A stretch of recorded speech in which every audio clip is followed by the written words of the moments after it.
Well, we are moving on to Karuna, uh, compassion, and we'll be spending the month on compassion, yeah, on Karuna, as we roll, a month at a time, just shining the light in one corner of the Dharma after another, all things that we may have, yeah, visited in our Dharma practice, but maybe have not given that full attention. And so now it's time for Karuna, compassion, which is obviously one of the big ones. We say a corner of the Dharma. Compassion is not a corner. It's one of the wings of the bird, as they say, wisdom and compassion. Right? The two wings of the bird. It's huge, and they need each other. In this practice, they come together, but they're focused on separately as well at times. Uh, again, this with the heart practices, with the Brahma Viharas, they're so important because we can get into mind practice. Yeah, I want the truth. I want to be clear. I want to be focused. I want to be steady and focused and clear. And we can develop that to a certain extent, that kind of mindfulness, but have not necessarily a lot of heart connected with it. I know that because practice was like that for me for a long time. It took me a while to really get that. I thought if I kept being mindful that the heart would just eventually naturally show up. Yeah, and that didn't quite work that way for me. I had to kind of like, wait a second, turn my attention towards something like self-compassion and compassion. Yeah, so Karuna is that. Obviously, we said this before. Metta, which we spent last month on, is the friendliness, is the love, the basic ground, the basic friendliness. Yeah, yeah, and compassion is the next one. They tend to go in this order. They're invited to be considered in this order. Metta always is first. And then the next one is compassion, Yeah. And they're different. Metta is wishing someone happiness. It's kind of the other side of the coin, wishing someone happiness. Uh, and Karuna is wishing someone to be removed from pain and suffering. Yeah. Connected, obviously, but a little bit different focus. It's the awareness that someone is suffering or people are suffering. We can do Karuna in individual ways or group ways as well, obviously. But it's the awareness of suffering and the sensitivity to that suffering, not being overwhelmed by it, but feeling it enough, dropping into it enough to be able to feel, and then to feel from there the wish that that person's suffering be relieved. Right? Wish that they would not suffer. Wish that they would not suffer. And these things this compassion is also, in my experience, very much connected with self-compassion in the sense that a little easier for me to get in touch with compassion for someone else when I'm feeling a little bit more okay about myself. If I'm in a rough spot, it's a little bit more difficult to generate compassion. I can have the thought of compassion, but to generate the feeling of compassion, there has to be some feeling of basic okayness, a little bit of inner compassion developed. Yeah. Yeah. Otherwise, it can be a little harder to access. If we have to see where we're at any given time with compassion, but it can be a lovely way to begin to extend. I mean, Susan and I practice this all the time because we take the subway a lot in Boston. Yeah. And sometimes I get on the subway and I'm just wishing people basic metta. just metta, just wishing that, people would be happy. You kind of pick up a lot energetically on the subway in a very short period of time. But at other times, it's really clear we run into a lot of people who are suffering. You can really feel that and feel that. And then, the wish that their suffering be eased. It's not quite the same as metta, and it's a beginning. If we're going to be working with this for a month, it's discovering that for yourself, the difference between metta and compassion. Yeah? The difference between, again, wishing someone happiness and wishing that they be, the prayer that they be relieved from their suffering, that they not suffer, whether it's mentally or physically, and again, with just as with metta, right? We can do that for a friend, for a family member, for ourselves, for a neutral person, a difficult person, the whole world, a whole part of the world. We can do that with compassion as well. I find compassion a little bit easier to work with first with just an individual person.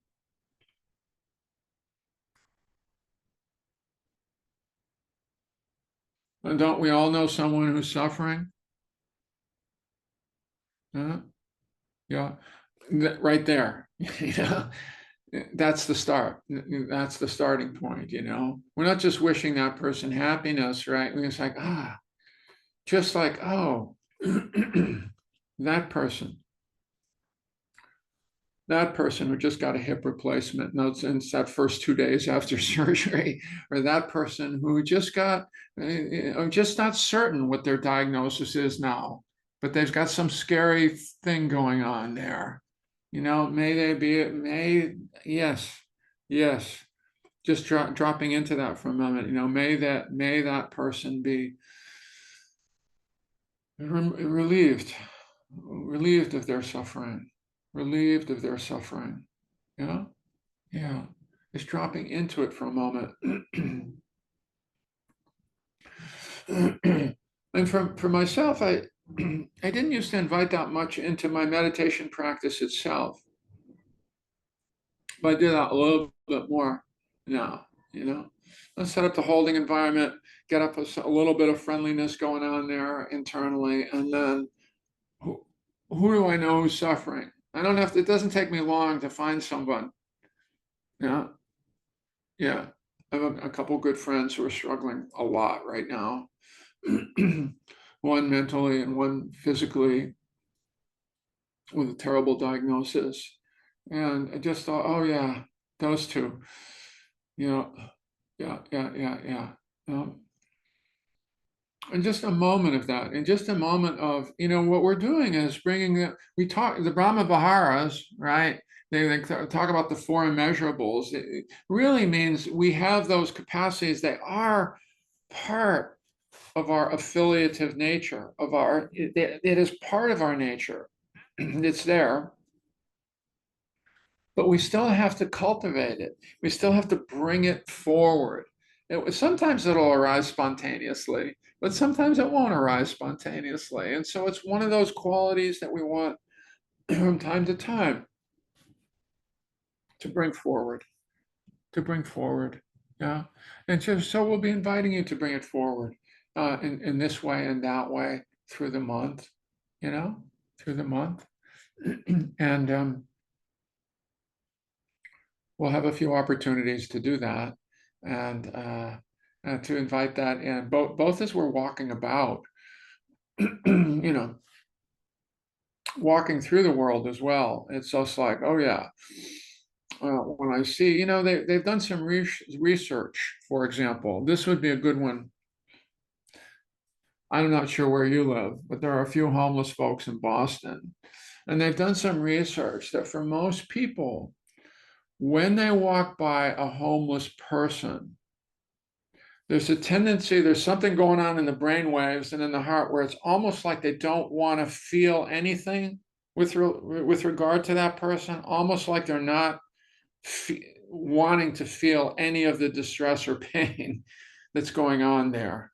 I'm almost blocking off from it, like, let me just get by this person, right? Have you ever had that moment within yourself and felt slightly embarrassed by it? I have.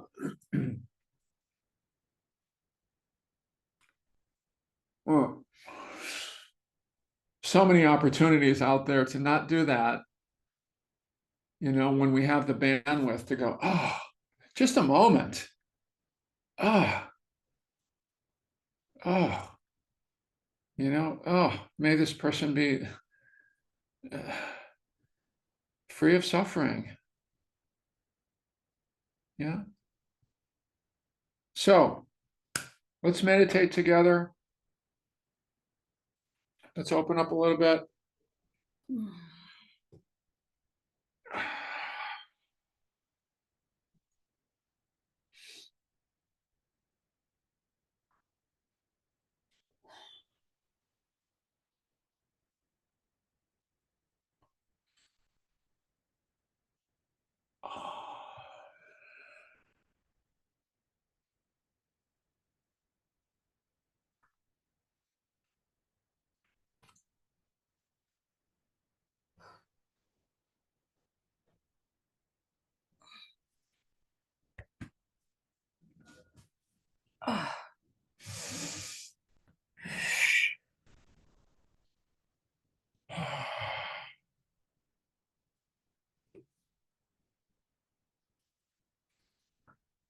When you're ready, slowing the movements down a little bit and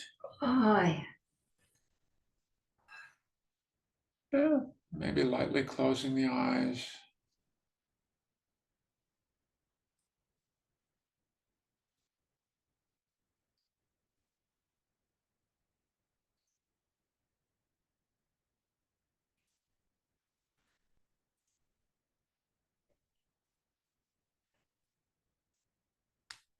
And forming the intention to drop down into the breath, into the body, breathing.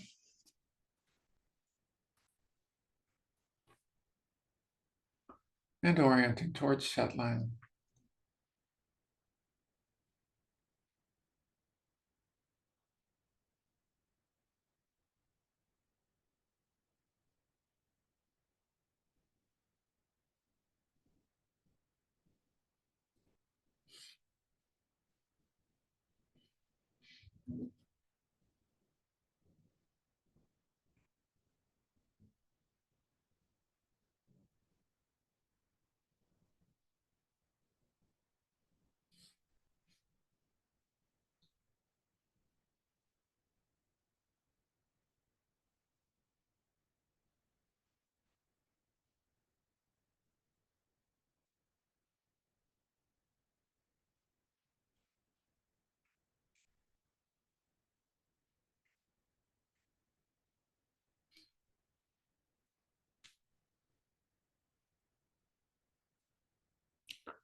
And of course, we want to bring heart and mind together in our meditation practice as well.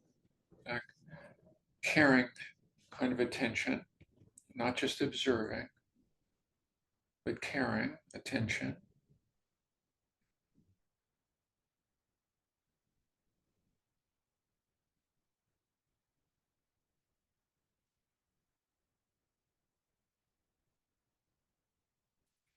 And one way to get the heart more involved is to take a moment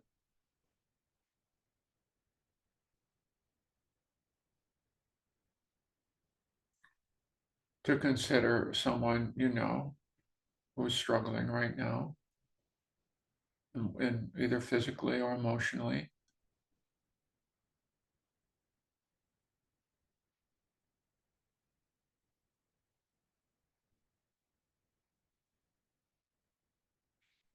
And it's a simple wish. It's a simple prayer. It's just may this person be more free of their suffering. May that be so.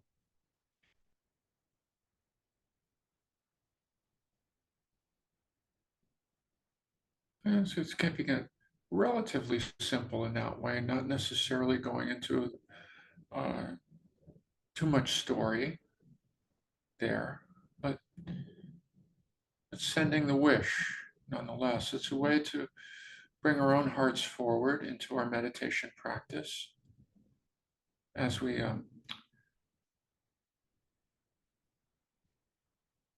also hold this person in mind and heart.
When you find that the mind has drifted away, become distracted, or swept away, the willingness to return to the next breath, the next exhale.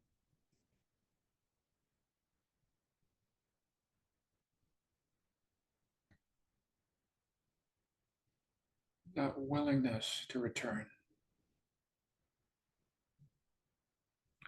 to the present.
And softening and allowing, making room.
And the last couple of minutes in the meditation,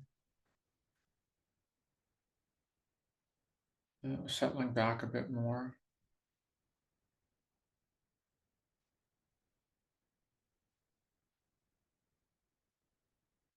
And softening.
See that? No,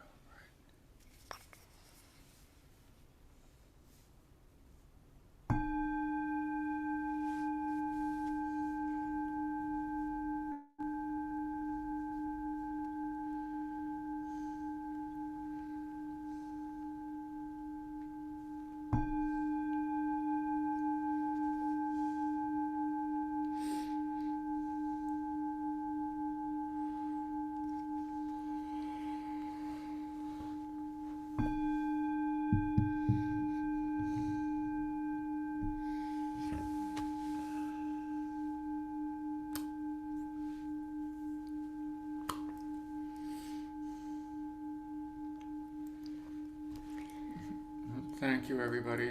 Thank you all.